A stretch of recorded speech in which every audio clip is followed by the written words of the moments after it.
Hello, friends. It's me, Graham, and I am a hero. Hee-yah! Hee-yah!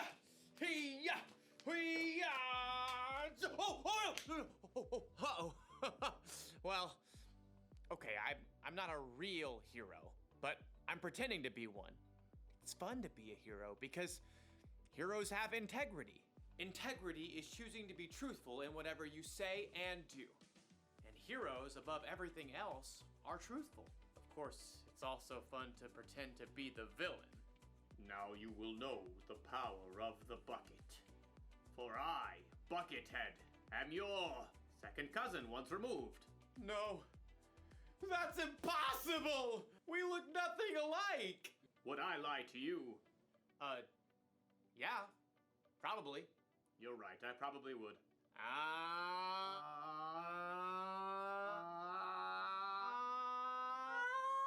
The good thing about pretending to be the bad guy is that I can stop pretending anytime I want. But as you'll see in today's story, when you cheat and lie in real life, it's a little harder to take your mask off. It's really hard to breathe in here. I'll see you all back here soon. The Bible. It's 66 books of history, stories, letters, and poetry that fit together to form God's one big story. The epic adventure of how He created us and loves us so much that He made a way to rescue us.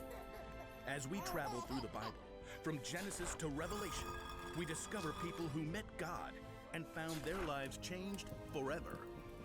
Now, for an amazing story, inspired by the book of 2 Kings, chapter 5. Naaman was the commander of the army of Aram, one of Israel's greatest enemies. Forward march! Though Naaman was a wealthy man, he had one problem that no doctor could solve. He had a terrible skin disease. Make it go away. Then Naaman heard news of a prophet in Israel, Elisha, who might be able to help. But instead of going straight to Elisha, Naaman took rich gifts to the king of Israel, along with a letter from the king of his own land explaining how important he was. The king of Israel frowned as he read the letter from his enemy, the king of Aram. I am sending my servant Naaman to you with this letter. I want you to heal him of his skin disease. What? No! I'm not God. Your king is trying to pick a fight with me. But I just Not want... listening. La, la, la, la. The king of Israel made such a fuss that Elisha heard the news and sent a messenger. It was probably his trusted servant, Gehazi. I'm a good guy. Trust me. Gehazi took Elisha's message to the king. Elisha says tell the man to come to me. Gehazi raced back home to help Elisha prepare for the important visitor. And sure enough, the king of Israel sent Naaman straight to their doorstep. Gehazi peeked out the window. Look how low the chariot is riding. What's in the back? Embroidered robes and bags of something? Gehazi? Hurry up. You gotta look good for this guy. I'll get you your best robe. Nope. You're not wearing the robe? I'm not going out. Not going out? No, you are.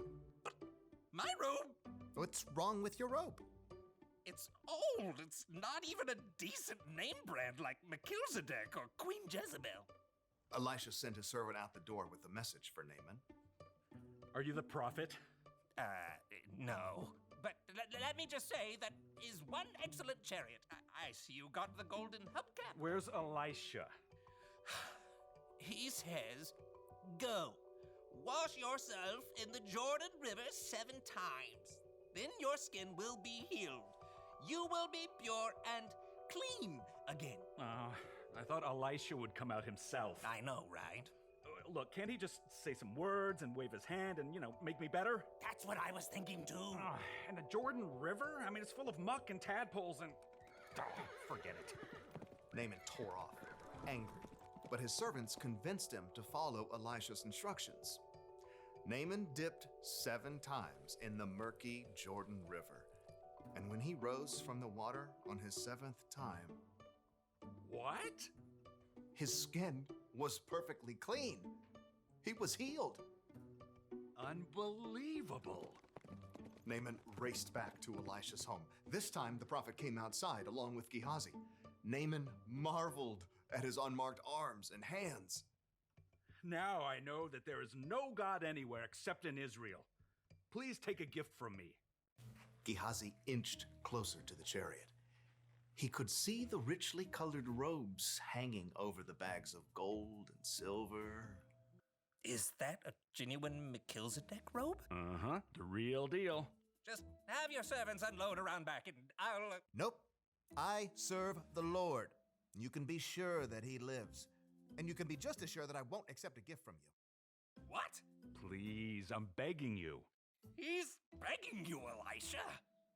But Elisha still refused to take a single coin from Naaman and send him away in peace. Elisha went back inside, leaving Gehazi speechless on the doorstep. What? No. Seriously?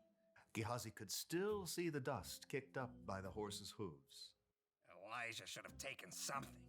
If he didn't want it, he could have just given it to me. With that, Gehazi took off running down the road. His arms pumped and his sandals flapped as he crested the hill and came up alongside the chariot. Naaman pulled it to a halt. Is everything all right? It's fine. Fine. My master sent me to say that two young prophets have come to visit. Yeah, that's it. Please give them 75 pounds of silver and 2 sets of clothes. Oh, of course. Take twice as much. Naaman's servants carried the heavy bags of silver and clothing back up the road. But as they approached Elisha's house... Hey, thanks. I got it from here. Straining beneath the weight of his heavy load, Gehazi snuck inside and stashed the clothing and silver in his room. Then he hurried back out and strolled through the front door.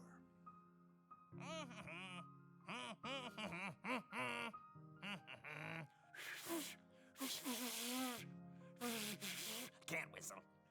Elisha studied him with sharp eyes. Where have you been? Oh, me? I didn't go anywhere. Didn't my spirit go with you? I know Naaman greeted you. I know you took money and clothes. I was just being nice to the horses, making their load lighter. You and your family after you will have Naaman's skin disease. Then I can't wear my new robes. Sure enough, Gehazi's skin was soon covered with sores, just like Naaman's was. Gehazi's lie had won him some new clothes, but it had cost him Elisha's trust and a full and healthy life.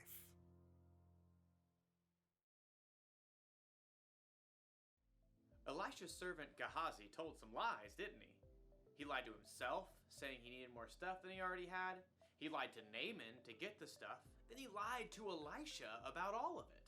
Maybe Gehazi wasn't a bad guy, but would you be able to trust somebody like that? Never!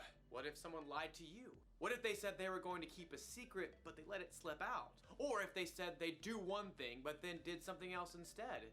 Do you still trust them? Oh no! It's harder to trust people after they've let you down, right?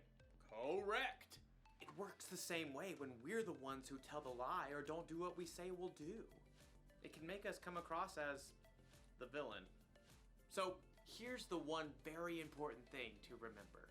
When you're not truthful, you lose trust. When you are truthful, you're the hero! And if you need even more evidence that being truthful is the way to go, look to Jesus. He always did exactly what he said he would do. He can be trusted no matter what. That's what I want to be. What do you say, Buckethead? Will you turn from your villainous ways? Do I get to keep the bucket? Sure. It's a deal! Great! Go be heroes, everyone. Bye. Hey, Buckethead, how do you feel about tacos?